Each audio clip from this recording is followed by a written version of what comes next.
السلام علیکم دوستو، آج کی کہانی کا نام ہے ہمارے بڑے۔ چھوٹا سا گاؤں تھا۔ گاؤں کے باہر ایک بڑا سا برگد کا درخت تھا۔ اس درخت کے نیچے گاؤں کے کچھ بچے کھیلنے میں مست تھے۔ شاہد، سلیم، زینب اور فاطمہ ایک طرف کرکٹ کھیل رہے تھے۔ ہنسی مذاق اور شور شرابہ ان کی دنیا کا حصہ، ان کی زندگی کا محور تھا۔ بھاگنے، دوڑنے اور کھیلنے میں وہ اس قدر محو تھے کہ ارد گرد کی دنیا سے جیسے بے خبر سے ہو گئے تھے۔ اچانک ان کے درمیان ایک ضعیف بابا جی لاٹھی کے سہارے چلتے ہوئے آ گئے۔ ان کا بدن تھکا ہوا تھا اور قدم بہت دھیرے دھیرے اٹھ رہے تھے۔ انہیں چلنے میں مشکل پیش آ رہی تھی۔ وہ بڑی مشکل سے چلتے ہوئے بچوں کے پاس پہنچے اور پوچھا، بیٹا کیا یہاں کوئی بیٹھنے کی جگہ ہے؟ شاید، جو کھیلنے میں مشغول تھا، بے پرواہی سے ہاتھ نچا کر بولا، بابا جی آپ کہیں اور جا کر بیٹھو، ہمیں کھیلنے دو، ہمارا کھیل خراب نہ کرو، جاؤ یہاں سے، ہٹو نا۔ بابا جی کو اس کے انداز اور لہجے پر دکھ ہوا۔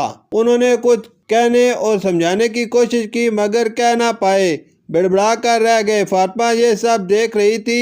وہ ہمیشہ بڑوں کا احترام کرتی تھی۔ وہ فوراً شاہد کی طرف متوجہ ہوئی اور نرم لہجے میں بولی، شاید ایسا مت کہو، ہمیں بزرگوں کی عزت کرنی چاہیے۔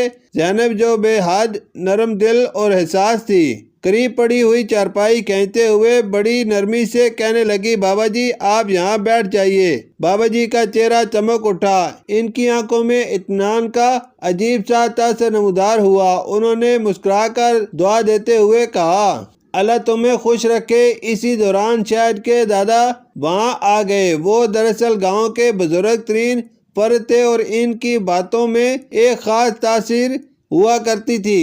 وہ بھی شاہد کا جملہ سن چکے تھے۔ شاہد کے دادا نے جب دیکھا کہ شاہد کے چہرے پر کچھ ادھورا سا تاثر ہے تو انہوں نے اسے اشارے سے بلایا اور نرم آواز میں کہا، بیٹا یہ جو تم نے ابھی ان بزرگ کی عزت نہیں کی، یہ تمہاری تربیت کا حصہ نہیں۔ یاد رکھو، جو آج اپنے بڑوں کی عزت نہیں کرے گا، کل کو جب وہ خود بڑا ہوگا تو وہی عزت پائے گا جو اس نے اپنے بڑوں کو دی تھی۔ عزت کا رشتہ وقت سے جڑا ہوتا ہے اور یہ وہ رشتہ ہے جو کبھی ٹوٹتا نہیں۔ شاہد کا ننھا سا دل لرز گیا۔ اسے احساس ہوا کہ اس نے کتنی بڑی غلطی کی تھی۔ اس کی آنکھوں میں شرمندگی کی لہر دوڑ گئی اور وہ فوراً اپنے قدموں سے پیچھے کو ہٹ گیا۔ سر جھکائے ہوئے اس نے بابا جی سے کہا، معاف کیجیے بابا جی، آئندہ میں ہمیشہ اپنے بڑوں کی عزت کروں گا۔ بابا جی نے خوش ہو کر شاہد کے سر پر ہاتھ رکھا اور کہا، شاباش بیٹا، عزت کرنے والا ہی عزت پاتا ہے۔ تم نے جو سبق سیکھا ہے وہ تمہارے زندگی کے سب سے اہم سبقوں میں سے ایک سبق ہے، اسے کبھی بھولنا مت۔ یہ بات سن کر شاہد کی آنکھیں چمک اٹھی۔ اس نے دل سے وعدہ کر لیا کہ وہ اب ہمیشہ اپنے بڑوں کا احترام کرے گا۔